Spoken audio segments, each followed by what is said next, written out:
సత్యనారాయణ పార్థివ దేహానికి కేసీఆర్ సతీమణి శోభ నివాళులర్పించారు. హరీష్ రావును ఆమె పరామర్శించారు. సత్యనారాయణ పార్థివ దేహానికి రాజనిష్ఠ చైర్మన్ లక్ష్మీరావు నివాళులర్పించారు. హరీష్ రావు కుటుంబ సభ్యులను పరామర్శించారు.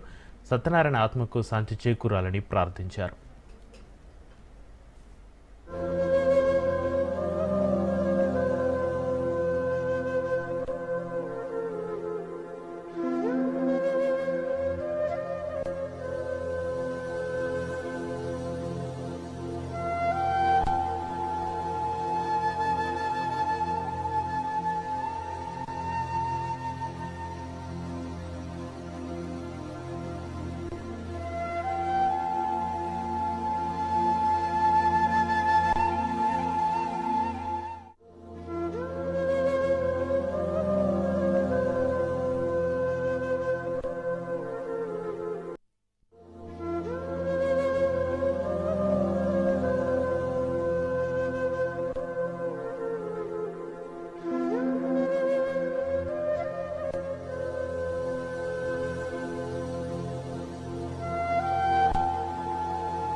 మాజీ మంత్రి హరీష్ రావు తండ్రి తన్నీరు సత్యనారాయణ మృతి చెందారు. అనారోగ్యంతో సత్యనారాయణ తుది శ్వాస విడిచారు. హైదరాబాద్లోని స్వగృహం క్రిన్సీ విల్లాస్లో సత్యనారాయణ భౌతిక కాయాన్ని ఉంచారు. సత్యనారాయణ మృతి పట్ల పలువురు నేతలు సంతాపానికి సంబంధించి మరింత సమాచారాన్ని మా ప్రతినిధి సైదులు ఫోన్లైన్లో అందిస్తారు. సైదులు.